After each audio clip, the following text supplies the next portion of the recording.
55, 55 और 95 हर उम्र के अफराद के लिए यकसा मुफीद मुफाद आम्मा का आलम बरदार। ज़रूर सब्सक्राइब करें, लाइक करें, शेयर करें और बेल आइकॉन प्रेस करें। Rabbani the scholar YouTube channel. ये थे मुबीन नज़ीर साहब, जिन्होंने अपने ख्यालात के साथ साथ दुआए कलमात से भी हमें नवाजा। आइए उनके बाद मैं इल्तमास करता हूँ मेरे उस्ताद मोहतरम जनाब डॉक्टर इकबाल बरकी सर से कि आप आए और अपने ख्यालात का इजहार करें।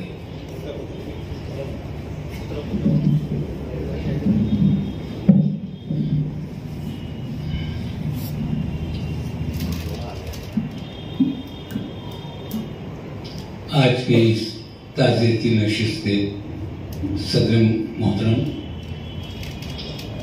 और तमाम शरीकान गम, अस्सलाम वालेकुम। सुल्तान सुभानी साहब का सबसे बड़ा कारनामा मैं कहूँगा कि उन्होंने उस वक्त लिखना शुरू किया था जब उर्दू दुनिया में या बरे सगीर में एक से एक अफसाना निगार मौजूद थे। उन्होंने उनके दरमियान अपनी एक शनाख्त कायम की। ये उनका सबसे बड़ा कारनामा है। अपने कलम का लोहा मनवाया, अफसाना निगारों ने उनके अफसानों की तायद की। जैसा यह हवाला दिया गया काशान खलील, बिल्कुल जमीन से लगा हुआ अफसाना। वो खुद जिंदगी जीते रहे और एक ऐसी जिंदगी जो बजाते खुद अफसाना थी। He wrote fiction. He himself was a fictitious person. मैं अल्लाह ताला से दुआ करूंगा कि अल्लाह ताला उनकी मग़फ़िरत फरमाए, उनके कब्र को नूर से भर दे, उनके अहले खाना, तमाम रिश्तेदार, उनको सब्र जमील की तौफीक अता फरमाए। साथ ही साथ मैं मुबीन नज़ीर साहब और उनकी फैमिली से भी अपनी ताज़ियत का इजहार करूंगा। बहुत बहुत शुक्रिया।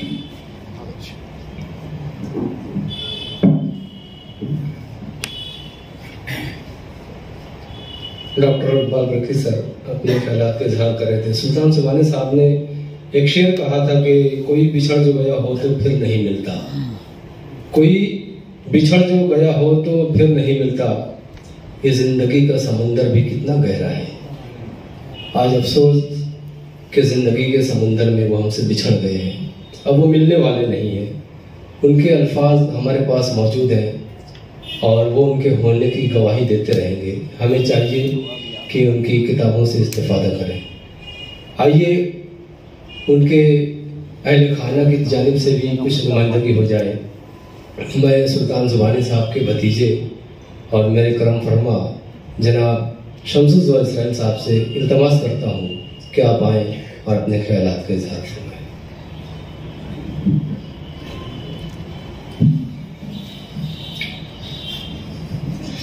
जनाब सदर और मरहूम सुल्तान सुभानी के शाना बसाना चलने वाले वो शुमरा वो उदबा आलमी नक्काद जनाब सलीम शहजाद साहब, डॉक्टर इलियास वसीम सिद्दीकी साहब, मोहतरम सालेह इब्न ताबिस साहब और बुजुर्ग सहाफ़ी व अदीब अब्दुल लतीफ़ जाफरी साहब, हाज़रीन महफिल, मुझे मंसूर अकबर साहब ने कहा था कि तुमको चंद घरेलू बातें करनी रहेगी जो सुल्तान सुभानी से वास्ता होगी। मेरे होश संभालने के बाद जब मैंने महसूस किया उस वक्त से लेके आज तक 50-55 वर्षों का सफर मैंने अपने सरपरस्त और वाली जनाब सुल्तान सुबानी के साथ तय किया। बचपन में मैं बहुत शरीफ था और बेइंतहा शरारत करता था। इन 55 वर्षों में सुल्तान सुबानी साहब ने सिर्फ एक हल्का सा तमाचा मेरे गाल पर मारा था, जो मुझे आज भी याद है। वजह यह थी कि जहां आज मेरा मकान है, उसमें पहले हम लोगों का सियाई का कारखाना और चर्बी चौक बनाने का कारखाना था, और एक रूम था जो उनमें वो सोया करते थे, आराम किया करते थे, उनकी लाइब्रेरी थी। अब पूरे रूम में सिर्फ लेनिनग्राड और कार्ल मार्क्स की तस्वीरें लगी हुई थी। बचपन था, छोटा सा बागीचा था, गिरगिटार मारने का भी शौक था, गुलेल हाथ में थी। जब दरवाजे में दाखिल होता था तो सारे चट्टानों को नजर पड़ती थी। एक दिन मैंने क्या करा कि छिपकली का निशाना लिया और वो जाके लेनिनग्राड के टकले पे जाकर पड़ गया, कांच फूट गई। सुल्तान सुबानी साहब ऑफिस से बाहर हो गए और एक तमाचा मारा तो क्या कुछ समझता नहीं, खाली नुकसान करा दे, ये जुमला था उनका। कहने का मतलब यह था कि सुल्तान सुबानी साहब अव्वल से लेकर आखिर तक एक नजरिए के हामिल रहे, और वो नजरिया था तरक्की पसंद नजरिया और उसूल के इंतहाई पक्के और कट्टर। उस एक तमाचे ने जब मैं उठा तो मुझे मनाने के लिए मेरी हर जिद पूरी किया करते थे। तो भंडार दर्रा से घोटी तक का अफसाना तहरीर हुआ, मुझे घोटी घुमाने ले गए थे। और मुझे अच्छी तरह याद है कि उस दिन वो सारी रात हम लोग तन्हा जंगल में थे, ऊपर चांद की रोशनी थी और नीचे तन्हा हम दोनों थे। मुझको अपनी माली पे सुला लिया था और सारी रात जागते रहे। सिर्फ वजह यह थी कि मैंने उनको इतना परेशान कर दिया था कि आतवार के दिन जाने की बजाय हम लोग शनिचर को निकल गए थे। और इत्तेफाक से जो बस थी वो हम लोग काफी दूर निकल गए थे। घूमते घूमते वो बस रवाना हो गई थी, दूसरी बस नहीं थी। वो इंतजार में सारी रात वहां गुजारनी पड़ी थी। सुल्तान सुबानी की दूरअंदेशी की एक मिसाल जो मैं होश संभालने के बाद मुझ पर वो हुई, मैं वो बताता हूँ कि जब उन्होंने समाइला नावल लिखना शुरू किया तो मैंने उनसे कहा यार अपने यहाँ तो कोई बच्ची है, रह ही नहीं गई है, एक सबूता है, एक सबा है, मेरी बच्चियां साजदा खालता है, जायदा है, अब भी समाइला। तो बोले नहीं, ये आने वाली जो मेरी पोतियां रहेंगी उसका नाम रखूंगा। मेरी एक पोती का नाम उन्होंने समाइला रखा है ना, साजिद की लड़की। ये उनकी दूरअंदेशी थी कि वो तहरीर कर दिए तो ये करने की ये बात थी। आखिरी वक्त में इलियास हजरत गवाह है कि रोजाना शाम में मैं उन्हें लेकर हाथ पकड़ के टहलाने निकलता था। एक दिन मुलाकात हुई, दुआ सलाम हुई उन लोगों की। ये तो बचपन से लेके आखिरी उम्र तक खाना बसाना रखे मैं अक्सर बाहर जाता था तो मेरा हाल अहवाल लेते थे। वाहिद अंसारी साहब यहाँ मौजूद है, हम लोगों का बहुत अच्छा घरोबा है। उनकी दुकान, उनकी जगह पर मैंने दुकान लगाया था। निसात बुक सेंटर तो पहले ही थी, लेकिन मेरी किराने की दुकान पे वो 3 वक्त आकर ड्यूटी दिया करते थे और मुझे खाने के लिए छोड़ा करते थे। उन्हें मेरी बड़ी फिक्र रहा करती थी। मौजूद है वाहिद अंसारी साहब, इसके गवाह है। दूसरी बात ये कि मैंने लिखने का शौक, तरबियत ऐसी मिली बचपन ही से कि या यूं समझ ले कि ये दोनों बैठे हैं, ये हम लोग वारसी हो सकते हैं, मिरास में मिले हैं कि मेरी ये छोटी बहन भी लिखने का ज़ौक अच्छा है और काफ़ी पढ़ी लिखी है। मैं बेबाक में मुसलसल अफसाने लिखता था तो मुझे हर अफसाने पर मुझको फटकार मिलती थी, वो मुतमईन नहीं होते थे। जबकि उनके हम असर साथी शब्बीर हाशमी साहब, इरफान आरिफ साहब, अहमद उस्मानी साहब तारीफ किया करते थे, मगर वो मेरे अफसाने को रिजेक्ट कर दिया करते थे। मैंने उनसे जब पूछा अहमद उस्मानी साहब से कि यार क्या बात है, आप लोग तारीफ करते हैं और ये है तो उसको नाकारा साबित कर देते हैं कि यार अभी वो मेरे हिसाब में नहीं बैठता है।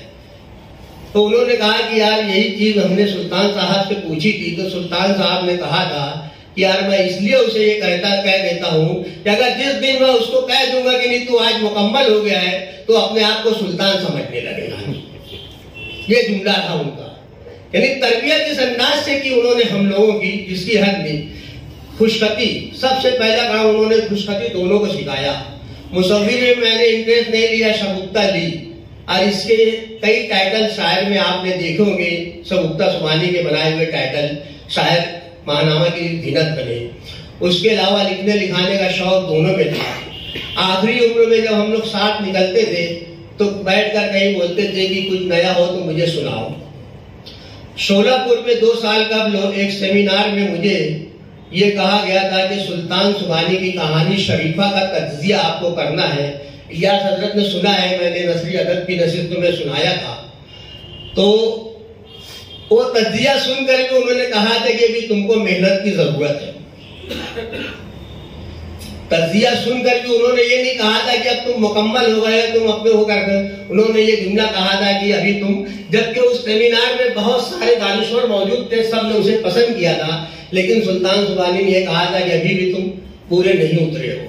खैर तरबियत इस ढंग से हुई कि हम लोग, और वो अक्सर कहा करते थे कि तुम दोनों अपने नाम और अपने काम के सहारे खड़े हो। उन्होंने ये नहीं कहा कि मेरे नाम का इस्तेमाल कहीं नहीं करना। यही चीज शगुफ्ता के अंदर भी है और अल्लाह के करम से यही चीज मेरे अंदर भी है। जो कुछ भी टूटा फूटा सीखा तो तीर दिलाने के लिए ये कहा करते थे, अबे मैं तो तीसरी पढ़े हूँ तो क्या 5वीं 6, मेरी पूरा तालीमी खर्च उन्होंने बर्दाश्त किया है। मुझे यहाँ तक लाने तक में सुल्तान सुबानी का सबसे बड़ा हाथ रहा है। मेरे वालिदैन तो मुझे किराना दुकान पे बैठा दिए थे। वाहिद अंसारी गवाह है, नाइट हाई स्कूल में उन्होंने मुझको दाखिला करवाया कि मुझको यही पढ़ाया है। वाहिद अंसारी गवाह इस बात पे। जो कुछ भी आज शमसुद्दौला ईसाई जहां तक भी टूटा फूटा लिख लेता है, ये सिर्फ अपने सरपरस्त और वाली सुल्तान सुबानी का सफर है। घरेलू बातें क्या है, हम लोगों में इतना इत्तेफाक और इत्तेहाद रहा है कि वो अपने घर के मसरूफियत के बावजूद सुबह शाम 1 घंटा सुबह और 1 घंटा शाम मेरे घर में मेरे बच्चों को, पोतियों के साथ, पोतों के साथ हर एक की खबरगिरी करना, हर एक करना, दोनों टाइम आकर वो देख। मेरे बच्चे ने न मुझसे शिकायत कभी की, जो भी उनको शिकायत रहती थी वो उन्हीं से किया करते थे। यहाँ तक कि आखिरी उम्र तक वो तब थोड़ा चलने फिरने के लायक रह गए थे तो भी आते थे, मैं घुमाने के लिए लाता था। तो पहले बोलता था घर ले चल, घर वो बहू के हाथ की 1 प्याली चाय पीते थे, उसके बाद फिर होटल पर आते थे। यहाँ तक का सफर रहा। अब बस यही बात है कि जो तरबियत उन्होंने हम लोगों को की है, अब हम लोगों की कोशिश ये रहेगी कि उसी तरबियत पे हम लोग गामजन रहेंगे और उन्हीं के बताए हुए रास्ते पे चलने की कोशिश करेंगे। इतना कह के मैं अपनी बात खत्म। Rabbani the scholar YouTube channel इल्मी, अदबी, दीनी, मिल्ली, समाजी, सकाफती, तहजीबी, फलाही, तिब्बी, फ़न्नी, माशी, तिजारती, माशरती, इंतज़ामी, इनकलाबी, तहरीकी, तहकीकी, तकनीकी, तफ्तीशी, तामीरी, तालीमी व मालूमाती यूट्यूब चैनल ज़रूर सब्सक्राइब करें, लाइक करें, शेयर करें और बेल आइकॉन प्रेस करें। Rabbani the scholar YouTube channel.